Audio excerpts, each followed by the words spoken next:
When you go to the polls on November 5th or in early voting, you have the chance to vote not just for the president. South Carolina voters will also choose their state, House, and Senate members. These members of our legislature make important decisions about things such as the state budget, policies on education, healthcare, public safety, the judicial system, and much more. I'm Katie Smith with Greater Good Greenville, and on this episode of Simple Civics Greenville County, we feature interviews with your candidates for House of Representatives District 20, Democrat Stephen Dreyfus and Republican Stephen Frank. District 20 generally covers the Taylors area, straddling Highway 29 between the cities of Greenville, Greer, and Travelers Rest. Here's how the interviews worked. All candidates received the same question at the time of their invitation to join us, and they were given 10 minutes for their interview. Candidates were allowed to bring along a companion, such as a campaign manager, family member, or friend, and to record our session themselves. There were no edits made to the interview. We've put links to the participating candidates' preferred internet presence on the episode page. First up is Stephen Dreyfus. I'm pleased to be joined by Stephen Dreyfus, who is running for South Carolina House District 20. Thanks so much for joining me today. Well, thank you for giving me this opportunity. Wonderful. Tell us about yourself and why you're running. Well, my name is Stephen Dreyfus, and I'm running to be a representative for South Carolina House Seat 20. I've lived in South Carolina over 60 years. I've lived in Columbia, Spartanburg, Sumter, Hartsville, and Bennettsville. However, I've lived in Greenville longer than all the other places combined. I graduated from the University of South Carolina, and I worked as an alcoholism and drug addiction counselor for most of my career. After that, I taught psychology at USC Upstate and at Spartanburg Community College. I grew up in a mixed marriage. My father was a loyal Republican, and my mother was a liberal Democrat, and both of them were passionate about politics. In fact, my mother ran for House Seat 22 when I was in college. She won, thanks to my father's firm support. I believe we can't have good government without a healthy two-party system. If one party stays in power too long, it becomes too extreme, too corrupt, and no longer cares about the concerns of the people. Once the Democratic Party had a monopoly of power in South Carolina. Today, the Republicans have a monopoly of power. This is no longer my father's Republican Party. If I didn't run as a Democrat for House Seat 20, the voters would be denied a choice come Election Day. I decided to run because I believe democracy matters. Thank you. What do you believe are the biggest issues facing your constituents, and what would you do about them if elected? Well, some people seek office because they want power and prestige. Others, including myself, are deeply concerned about certain political issues. First of all, I believe it is an essential freedom for any person to have control over their own body and the right to make decisions regarding their own health care. I do not favor the current over-restricted laws in South Carolina, which prevent a woman from getting a safe and legal abortion. Nor do I want doctors and medical professionals to have to choose between providing the best medical care and not losing their license because such life-saving medical care is illegal. Secondly, I believe that providing quality education is the key to future prosperity.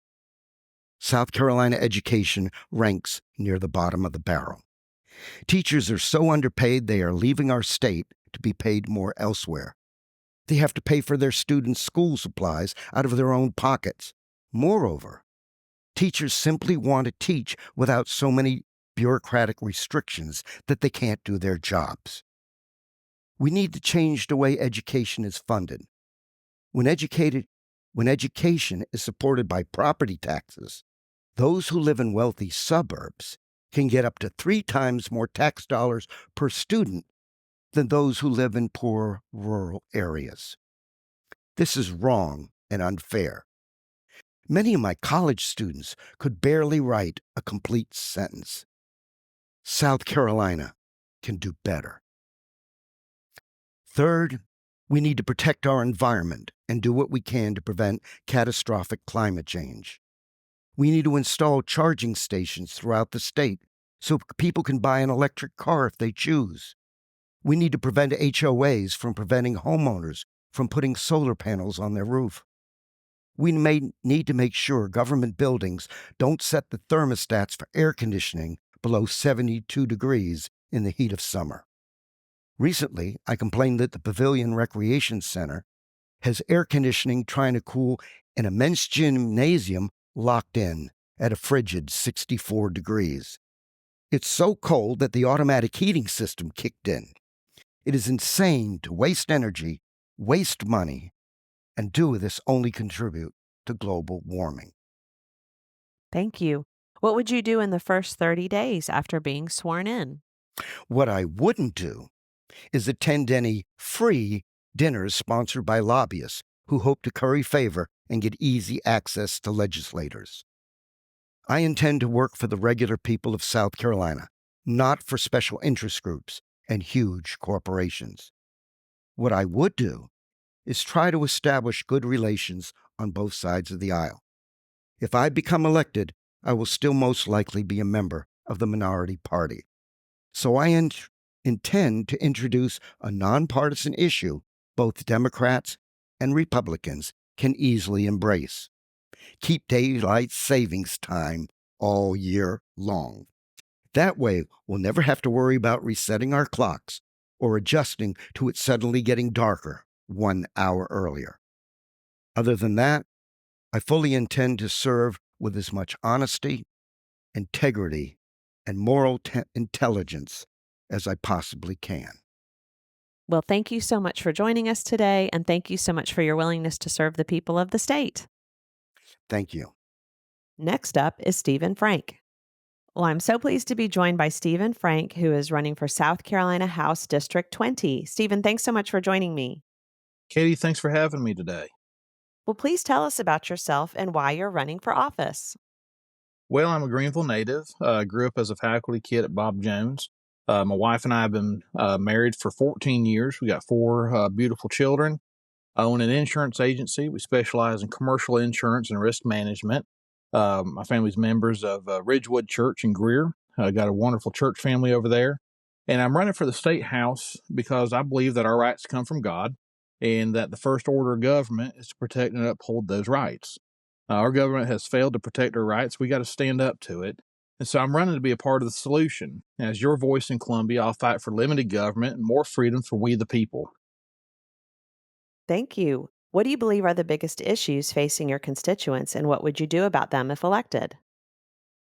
Oh, I think we have so many, but if we have to pick a couple to talk about, and I think inflation is out of control, beating up on all of us, is beating us real bad. Grocery bills are rivaling house payments. Folks are wondering if they'll be able to keep feeding their family with prices going up and up month after month. And believe me, I've got a household of hungry kids myself, and I understand that. The first step, and I think is an important one, is eliminating the state income tax so that you and I can keep more of our own money. That'd give families a financial cushion each month. And remember that Columbia doesn't have a money shortage problem. It's got a spending problem. So we've simply got to stop wasting your tax dollars and mine on pet political projects. I think it's way beyond time the legislature focuses on essential services that we need and all too often don't get. Also our roads are crumbling despite being taxed for them. We all know that driving down a state maintained roads like riding down, a wagon train down the Oregon Trail.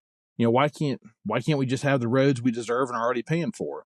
Well, it's because, like I said, it's misplaced spending priorities in Columbia. We've got to make the DOT a cabinet position that's accountable to the governor. But until that happens, we're probably just going to, have to keep dodging potholes. I think those two issues there highlight the corruption that we have in our government.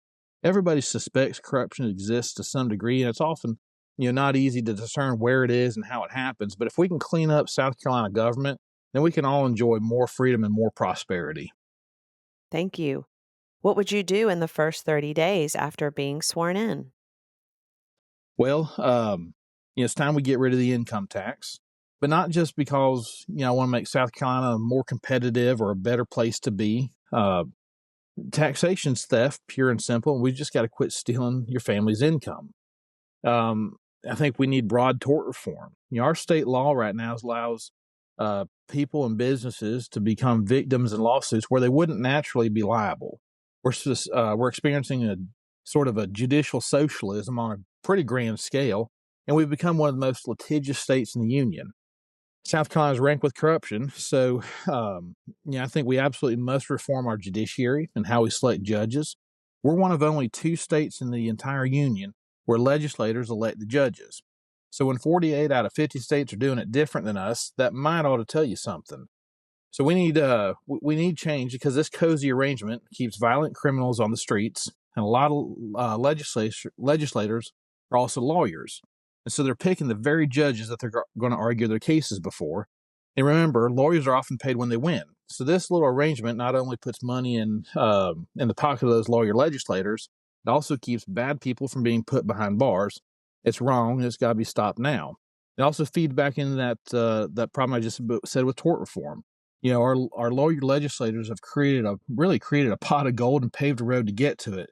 And then they're picking the very judges that they, argue those cases in front of. And we've just got to clean that whole thing up. And then I think another priority that I'd like to focus on is closing our primaries. By allowing the Democrats to decide our primaries, they're going to pick the candidates that they want. So it's time to stop letting Democrats decide which Republicans are sent down to join the Columbia swamp.